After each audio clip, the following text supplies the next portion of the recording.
Muy bien, hermanos, vamos ahora a tener la lectura de la Santa Palabra del Señor, el mensaje en el libro de Génesis.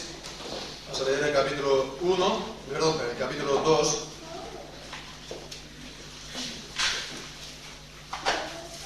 Génesis capítulo 2, versículos del 4 al 15.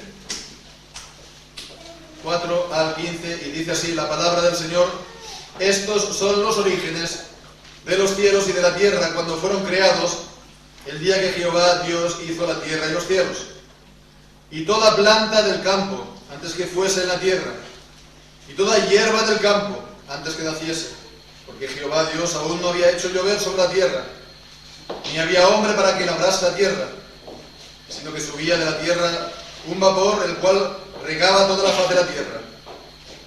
Entonces Jehová Dios formó al hombre del polvo de la tierra y sopló en su nariz aliento de vida, y fue el hombre un ser viviente. Y Jehová Dios plantó un huerto en Edén, al oriente, y puso allí al hombre que había formado. Y Jehová Dios hizo nacer de la tierra todo árbol delicioso a la vista y bueno para comer, también el árbol de vida en medio del huerto, y el árbol de la ciencia del bien y del mal. Y salía de Edén un río para regar el huerto, y de allí se repartía en 4 brazos. El nombre del uno era Pisón. Este es el que rodea toda la tierra de Ávila, donde hay oro. Y el oro de aquella tierra es bueno. Hay allí también bedelio y ónice. Y el nombre del segundo río es Guión. Este es el que rodea toda la tierra de Bus. Y el nombre del tercer río es Hidekel. Este es el que va al oriente de Asiria. Y el cuarto río es el Éufrates. Tomó pues Jehová Dios al hombre y lo puso en el huerto del Edén para que lo labrara y lo guardase. Amén. Y que el Señor bendiga su santa palabra. Amén. Los cristianos hemos de estar siempre agradecidos, hemos de estar dando siempre gracias a Dios por tener las Escrituras, la Biblia, porque ella es completa para nosotros, y de esta manera nosotros hemos podido conocer a Dios y también conocer su voluntad, pero no solo eso, también conocer la verdad del hombre, la verdad del mundo, de la vida. Y bien, pues entonces hemos estado viendo en el primer capítulo de Génesis cómo Dios creó los cielos y la tierra en 6 días, y bueno, ya vimos la importancia, ¿no?, de mantener esto. No es para nosotros opcional el creer en la creación de Dios, porque si no lo hacemos, invariablemente vamos a estar en manos, vamos a estar presos de los pensamientos del mundo, el ateísmo materialista, el panteísmo, o también una versión, digamos, light, pero sí también el dualismo. Y bien, pues todo esto ya lo hemos visto en el capítulo 1, ahora pasamos ya de lleno al capítulo 2, no hace falta entonces que ahora volvamos a lo mismo. Y bien, pues entonces en estos, a partir de este versículo 4 comienza una nueva sección. Una nueva sección no solamente de aquí, del relato de los orígenes, también del libro de Génesis en general. Leemos aquí la primera frase que dice: estos son los orígenes de los cielos y de la tierra cuando fueron creados. Bien, entonces es a reseñar, a resaltar que la palabra orígenes literalmente es: estas son las generaciones. Estas son las generaciones, y es la misma palabra que nos vamos a encontrar una y otra vez en el libro de Génesis. También, pues, por ejemplo, en el capítulo 5, el versículo 1, este es el libro de las generaciones de Adán, o en el capítulo 6 y versículo 9. Estas son las generaciones de Noé, en el capítulo 10 y versículo 1. Estas son las generaciones de los hijos de Noé, o también capítulo 10 y versículo 10. Capítulo 10, versículo, no es pero en todo caso será Sí, capítulo 11, perdón, versículo 10. Estas son las generaciones de Sem, ¿ya? Después también el capítulo 11, versículo 27. Estas son las generaciones de Taré. Después ya nos vamos a los patriarcas, ¿no? En capítulo 25, versículo 19. Estos son los descendientes de Isaac, literalmente generaciones. Y también 36, versículo 1.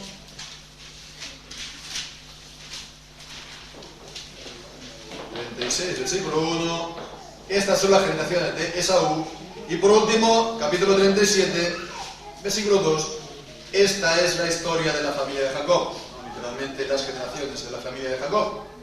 Cuando vemos, esta es una frase que nos está indicando claramente secciones en el libro de Génesis. Secciones en el libro de Génesis. Sirve pues para dar estructura al libro, pero importante también, sobre todo, es que entonces Génesis 2 es tan historia como el resto, tan historia como Abraham, Isaac, Jacob y todos los demás que aparecen en el libro de Génesis. Tan historia. Y estamos hablando entonces de ¿qué? Génesis 2, de Adán y Eva. Adán y Eva del huerto o jardín en Edén. Si le decimos a alguien de afuera del mundo, si creemos en Adán y Eva, pues seguramente a ellos se le va a poner la sonrisa, ¿no? O directamente se van a burlar de nosotros, pero hemos de mantener también, pues esto, Adán y Eva y el relato de Génesis, en este caso Génesis 2, acerca de la creación. Y hemos de, como decíamos, de estar muy agradecidos al Señor por su santa palabra. Tenemos dos relatos de la creación, uno en Génesis 1 y otro en Génesis 2. Y de esta manera vemos la palabra de Dios es completa. Si no tuviéramos Génesis 1, pues no tendríamos el relato de cómo Dios creó el universo en 6 días y descansó al séptimo. Si no tuviéramos Génesis 2, no tendríamos el detalle de cómo creó al hombre. Si no tuviéramos nosotros Génesis 1, no tendríamos conocimiento nosotros de que el Dios creó el universo, el mundo, bueno, y también al hombre, en gran manera, bueno. Si no tuviéramos Génesis 2, no conoceríamos, Génesis 2 y Génesis 3, no conoceríamos cómo el hombre cayó en pecado. Y también que los planes de salvación de Dios son desde el mismo inicio. Desde el mismo momento, en Génesis 3, de la caída en pecado, tenemos entonces la primera promesa de redención. Bien, pues entonces vemos, esto es lo que nos dice la palabra del Señor. Y bien, pues entonces a los teólogos, a los comentaristas, los simples lectores de la Biblia muchas veces nos habrá llamado la atención, ¿verdad? En Génesis 1 utiliza la palabra Dios. En Génesis 2 utiliza la palabra Jehová, ¿no? Concretamente la palabra Jehová Dios. ¿Por qué hace todo así? Bueno, entonces la gente pues se pone a hablar y a especular, ¿no? Y esto ha dado origen a fantasiosas historias, ¿no? Incluso de cómo la Biblia se ha formado en el Antiguo Testamento en su conjunto. Pero no tiene ningún misterio, no es nada de extrañar, ¿no? Porque, bueno, que Moisés empleara el nombre Dios, Elohim, en Génesis 1 y Jehová Dios en Génesis 2. Porque el relato de la creación en Génesis 1, pues entonces nos habla de la creación de Dios en general. Entonces, es normal que utilice el nombre de Dios más general, ¿no? Que también lo utilizan, ¿no? El pueblo o otras naciones, ¿no? Paganos, ¿no? Como toda la gente utiliza hoy en día, por ejemplo, la palabra Dios, ¿no? En Génesis 2 se está hablando entonces por ejemplo, el pacto que hizo Dios con el hombre.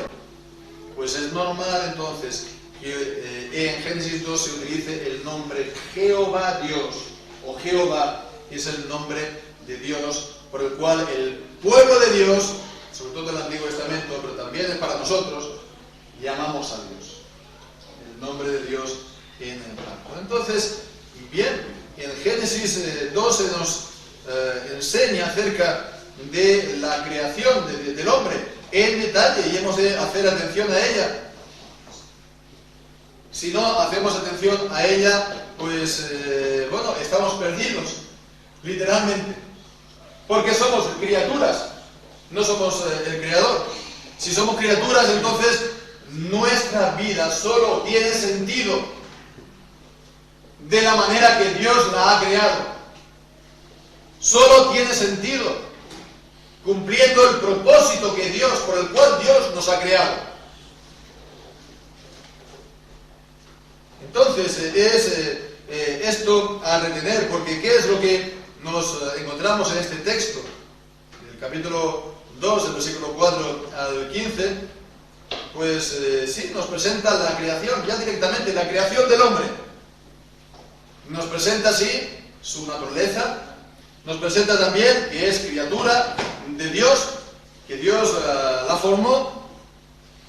No nos podemos entonces entender, no podemos entender verdaderamente la vida sin hacer caso a lo que Dios nos dice, y nuestra vida no tiene verdaderamente sentido, o no vivimos para el sentido por el cual Dios nos ha creado, si no hacemos el caso a lo que Dios nos dice aquí.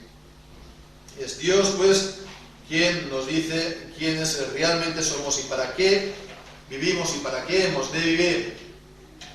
Bien, pues entonces, aquí primeramente, en estos versículos, primeramente, lo que nos encontramos es la descripción de cómo fue el mundo en el que pues iba a llegar el hombre, ¿no? El mundo en el que el hombre fue creado. Y bueno, pues ya volviendo aquí al capítulo 2, entonces leemos, ya hemos leído, ¿no? Estos son los orígenes, las generaciones de los cielos y de la tierra, cuando fueron creados el día en que Jehová Dios creó los cielos y la tierra, o hizo la tierra y los cielos. Vemos la palabra día, ¿no?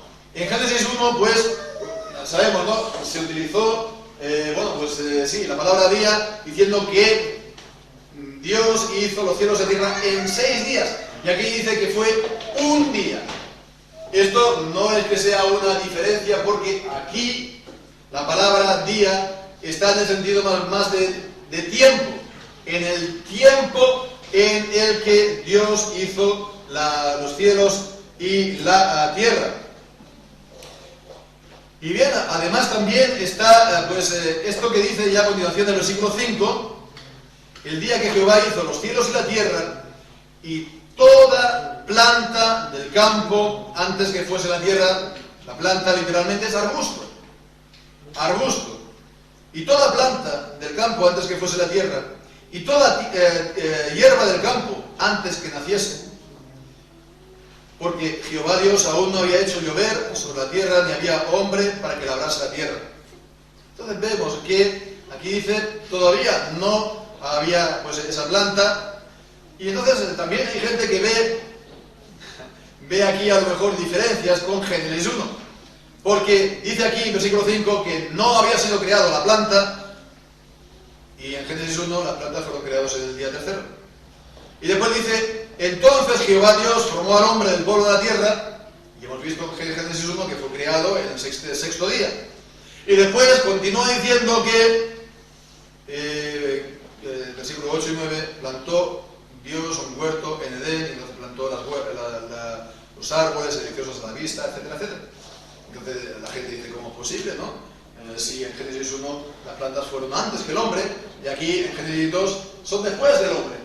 Pero bueno, aquí no hay ningún tipo de problema, no hay ningún tipo de problema. ¿Por qué? Pues primero porque Moisés, que fue el que escribió esto, no está aquí haciendo matemáticas, sino que está escribiendo de una manera, pues, por otra parte, que lo encontramos en otros lugares, se puede decir un poco literario, cuando en Salmo 90 dice: antes que nacieran los montes, lo cantamos en nuestra versión de los Salmos, ¿no? Antes que nacieran los montes, antes que fueran creados las montañas, antes que escupieras el mundo, pues es exactamente igual, antes que nacieran, ¿no? Es como que se está retrocediendo a los orígenes, al momento inicial, antes que todo viniera a la existencia. Bien, pues entonces, no es entonces ningún problema en este sentido. Y bueno, pues los versículos, además por otra parte, lo que hemos dicho en el versículo 5, cuando dice toda planta, no literalmente es arbusto. Entonces lo que se nos dice es que en la superficie de la tierra en general, lo que había sobre todo eran arbustos y hierbas, después dice, ¿no? Toda hierba del campo, arbustos y hierba. Y después está también las condiciones de la tierra en aquel momento, dice que no llovía. No significa que la tierra fuera un desierto, porque había esta vegetación, ¿no? Pero eso era, pues, no era la lluvia, sino que subía, dice, un vapor de la tierra, y eso era lo que regaba entonces la tierra y las plantas y tal, ¿no? Entonces, bueno, algunos hablan aquí de que tal vez esto fueran aguas subterráneas y que tal vez no es una posibilidad, pero en todo caso no es lo importante aquí. Lo importante es, sobre todo aquí en este versículo 5, que se relaciona lo uno y lo otro. No había hecho llover Dios sobre la tierra, y a continuación, ni había hombre para quien labrara la tierra. Lo anotamos, después volveremos a esto, ¿no? Esta relación, no llovía, no había suficiente agua tal vez, ¿no? Y tampoco había hombre que labrara la tierra. Bien, pues esto en cuanto al mundo que creó Dios y en el cual pues iba a venir el hombre. Y ahora pues pasamos en segundo lugar a la creación del hombre, lo encontramos en el versículo 7.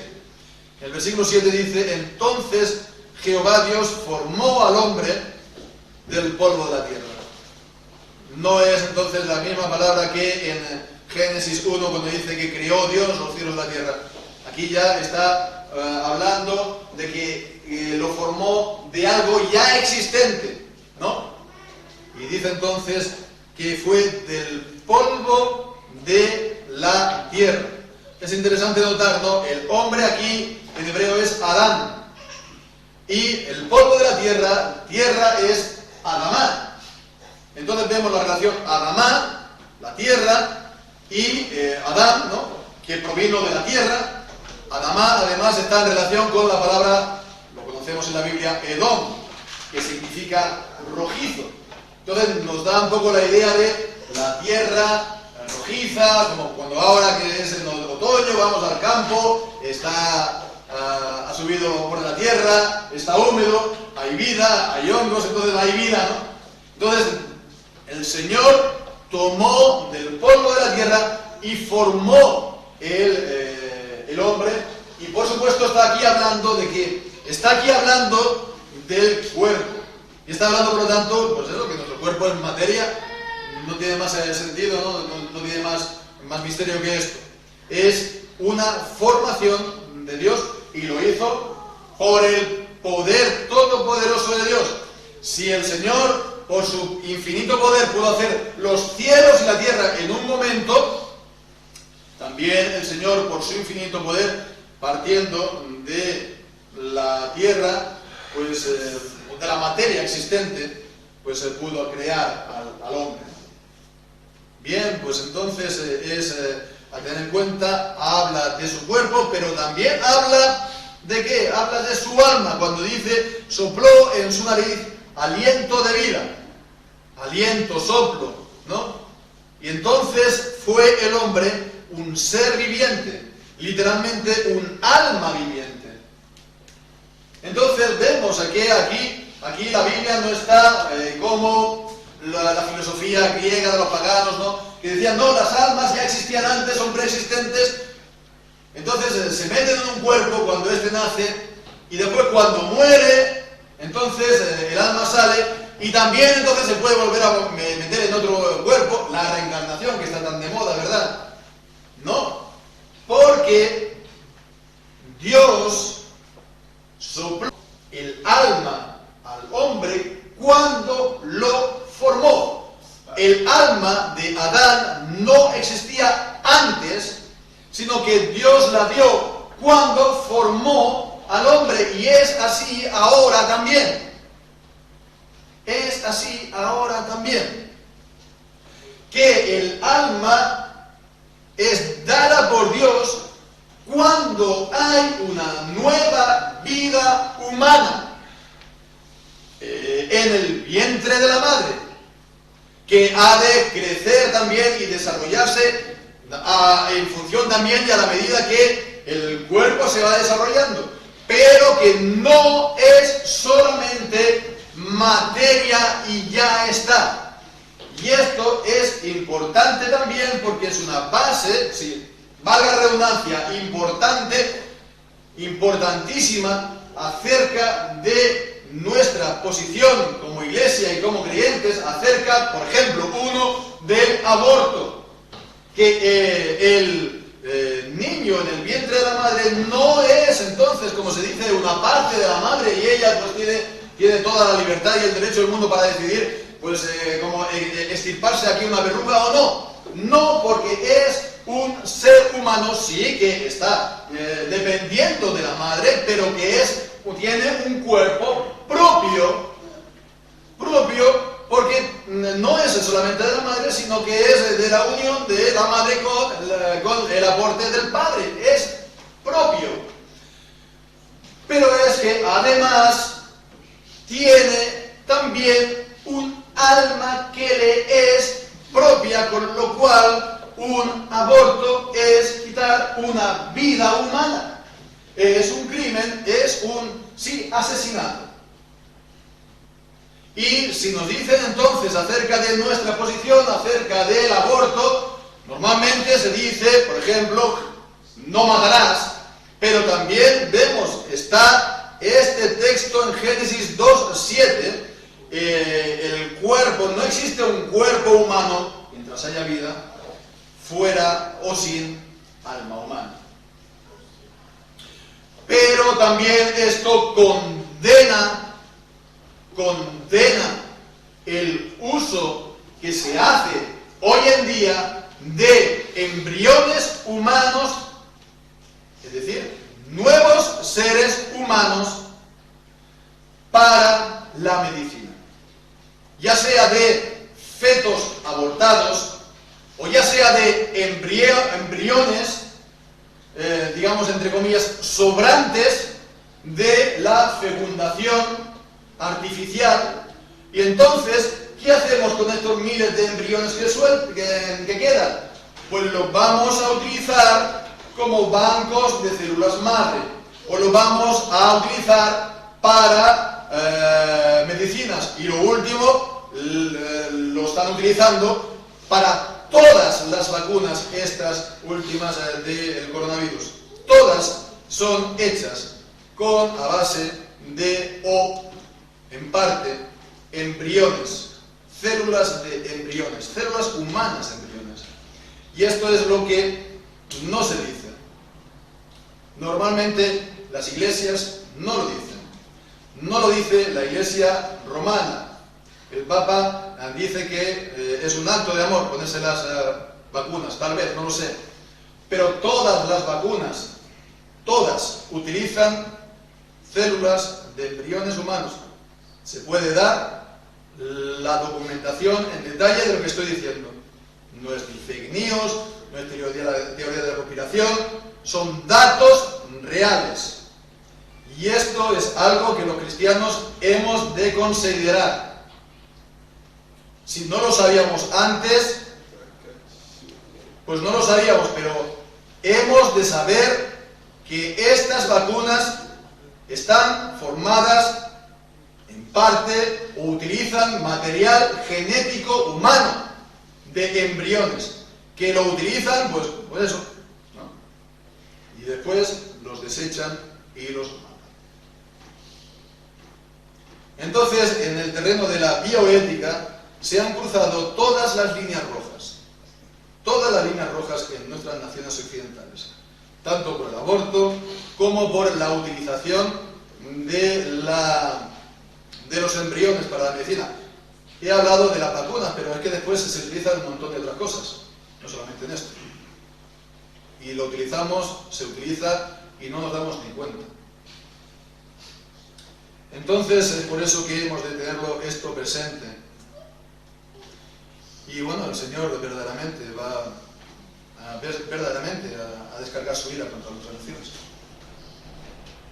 que hacen tales abominaciones, tales aberraciones, que ha violado totalmente la santidad de la vida humana, hasta considerarlo pues nada, como si fuera un banco de células o un banco de materia prima, jugando a ser Dios, jugando a ser el creador, cuando somos nada más que la criatura. Pero bueno, hermanos, esto era en cuanto a la formación del hombre, porque, hermanos, pues el hombre, vemos, ha sido creado, pues, cuerpo y alma, en materia y en espíritu, ¿verdad? Y tiene una dignidad en cuerpo y también en alma, que hoy en día el mundo no la reconoce. Y la tenemos entonces que nosotros tener esto, por supuesto, presente. Pero entonces ahora pasamos al ¿para qué Dios formó al hombre? Y esto es lo que vemos aquí a partir del versículo 8, que Jehová plantó un huerto en Edén, al oriente, y puso allí al hombre que había formado. Y bueno, pues entonces de este Edén se nos dice que, bueno, pues había una vegetación abundante, exuberante. Dice, versículo 9, Jehová Dios hizo nacer de la tierra todo árbol delicioso a la vista y bueno para comer, y también el árbol de la vida, del huerto y el árbol de la ciencia del bien y del mal. Entonces había una gran vegetación. Se nos explica sobre todo que había estos dos árboles, el árbol de la vida, el árbol del conocimiento del bien y del mal. No lo vamos a tratar ahora, lo vamos a tratar adelante, si Dios quiere, la semana que viene. ¿Sí? Pero sobre todo nos quedamos con esto, ¿no? Que había una gran vegetación. ¿Y eso por qué? Pues bueno, porque era una tierra abundante en aguas. Se nos dice que había un río, un gran río, y era tan grande que después de este se salían 4 grandes ríos. 4 grandes ríos, y se nos dan los nombres. Uno dice que era Pisón, este es el que rodea toda la tierra de Ávila, donde hay oro. No se conoce este río. En la tierra de Ávila tampoco se conoce, hay conjeturas de que podría referirse aquí a la tierra de India, pero bueno, no se sabe. Después también dice el nombre del segundo río es Gihón, el cual tampoco se conoce, que es el que rodea toda la tierra de Cus. De Cus, sí, es la tierra de Etiopía. En el Antiguo Testamento, cuando leemos Etiopía, en el original es Cus, y muchas veces encontramos Cus, sin traducir, ¿no? Y después también dice que el tercer río es Hiddekel, el Tigris, y el cuarto dice que es el Éufrates.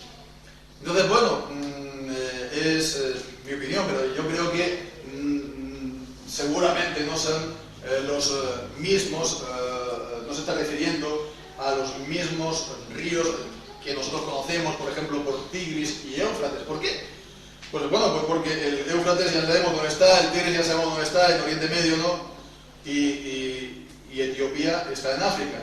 Y por la descripción del río que rodea la tierra de Etiopía, parecería que Gihón podría ser un nombre para referirse al Nilo. Entonces parecería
relación con delicias, ¿no? El árbol, deliciosos, etcétera, lo tenemos a otros pasajes en el Antiguo Testamento, no hace falta pues ahora sobrecargar en este sentido. Y bueno, pues la cuestión era eso, ¿no? Que el contraste que teníamos fuera del huerto, no llovía, subía el vapor, y entonces la vegetación que era arbustos y plantas, pero aquí la vegetación era abundante, todo tipo de árbol, delicioso, frondoso. Bien, pues entonces vemos, ¿no? Vemos que la cuestión es entonces para qué Dios formó al hombre. En el versículo 5 se nos dice: no había hombre para que lo labrara. Y bien, pues entonces Dios crea al hombre y lo pone en Edén. ¿Y para qué? Dice en el versículo 15, para que lo labrara y lo guardara. Lo labrara es la misma palabra que en el versículo 5, literalmente es servir, el trabajo de siervo, como siervo de Jehová, ¿no? Pues lo mismo es trabajo, ¿no? Para que lo trabajara, para que trabajara el Edén, ¿no? Y bueno, pues también lo guardara, lo preservara, lo administrara, lo gestionara, lo cuidara como un don de Dios, ¿no? Y creo que también, pues, la idea es, comparando lo que aquí se nos dice con Génesis 1, en Génesis 1, el relato general de la creación, pues se nos dice que Dios le da el mandamiento de dominar sobre la creación. Versículo 28, fructificad, multiplicaos y llenad la tierra, sojuzgadla, señoread en los peces del mar, en las aves de los cielos, en todas las bestias que se mueven sobre la tierra. Señorear. Y aquí es labrar. Bueno, en el Génesis 1, en círculos reformados, muchas veces se conoce esto como el mandato creacional. No, perdón, el mandato cultural, ¿no? Mandato cultural, para entendernos, sería una especie de gran comisión, ¿no? Pero aquí sería para dominar la tierra, ¿no?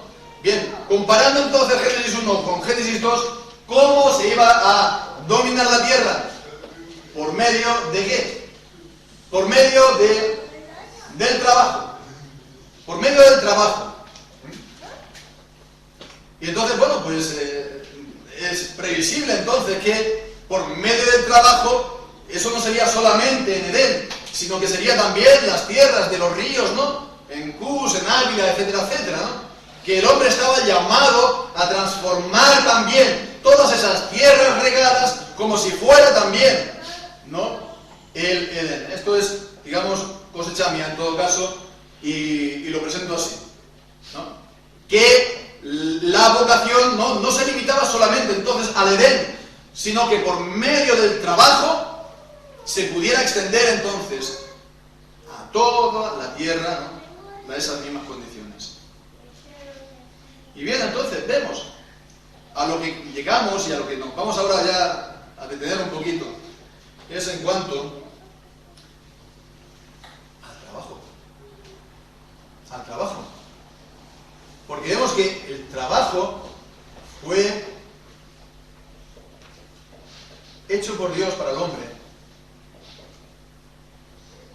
en el inicio. Aún más, que Dios hizo al hombre para que trabajara.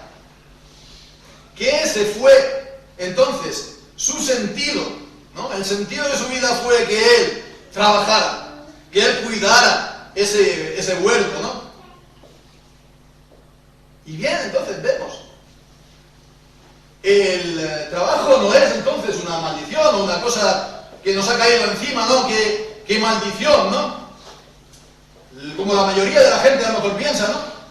El trabajo es un engorro, que si lo tenemos que hacer de aquella manera, ¿no? Nos escaqueamos, somos los reyes del escaqueo por aquí, ¿no? Lo hacemos poco, lo hacemos sin muchas ganas, ¿no? Y además le dices a la gente, ¿tú qué opinas? ¿Tú qué piensas entonces del paraíso? ¿Tú piensas qué imagen tiene del paraíso? Pues te va a decir, no, mira, es que además aquí siempre todo el mundo dice lo mismo, ¿no? Una playa tropical, ¿no? La gente que está en Cuba estará ya más harto, pero de las playas tropicales, pero aquí, ¿qué es el paraíso? Una playa tropical, tener mi cervecita, ¿no? Yo ahí mi hamaca, y después cuando llega al mediodía me voy a bañar, ¿no? Tengo hambre, alargo la mano, cojo un coco o cojo aquí una fruta tropical y después nada, tranquilo, ¿no? Ese es el paraíso para la gente, ¿no? Dile a la gente, el paraíso es el trabajo. La gente se va a reír, va a salir riendo de ti diciendo, ¿qué le pasa a este, no? Pues hermanos, vemos, ¿no? El trabajo en el paraíso era el trabajo. ¿Cuál es la visión que tenemos nosotros, hermanos, del trabajo? Compartimos entonces la misma visión de la gente del mundo. ¡Qué lata, qué fastidio, qué maldición! Vemos, el trabajo es algo honroso, es algo digno, es algo bueno. Dios creó al hombre para que trabajara. Entonces vemos cómo hemos de considerar nosotros el trabajo. ¿Cómo nos hemos nosotros de aplicar en el trabajo? Nos hemos de aplicar pues con todas nuestras fuerzas, con todas nuestras ganas, con todo nuestro interés, ¿no? Con diligencia, buscando la excelencia. Y entonces las cosas van bien. Si hacemos las cosas pues remolones, ¿no? Que lo hace pero mal, ¿no? De aquella manera, pues en vez de ir bien, pues vas a ir cada vez a menos.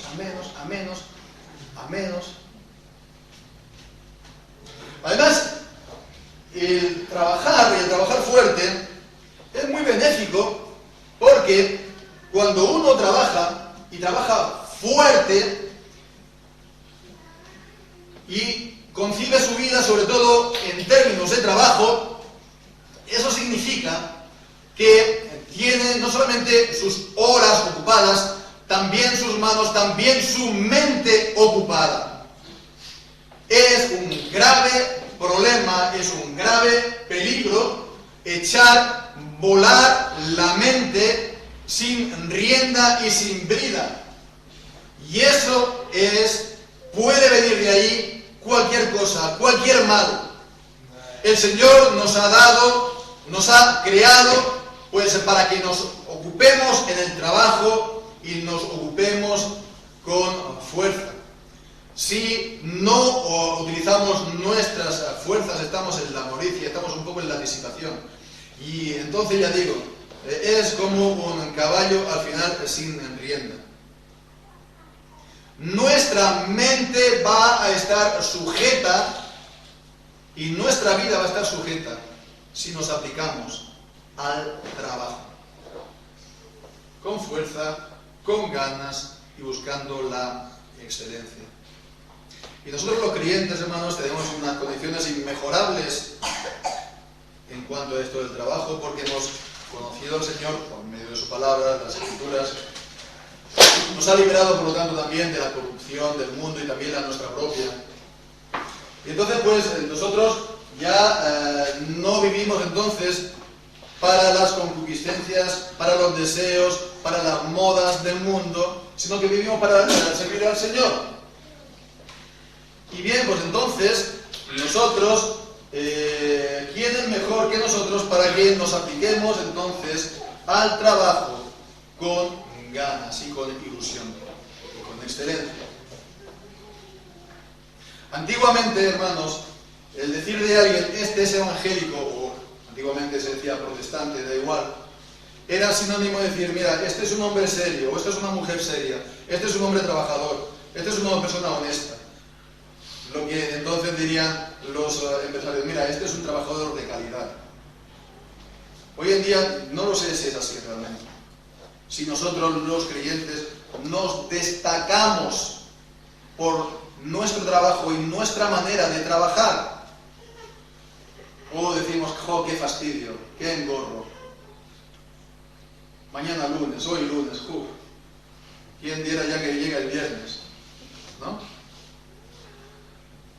Hermanos, y si nos aplicamos entonces con ese empeño en el trabajo, pues entonces lo normal es que prosperemos.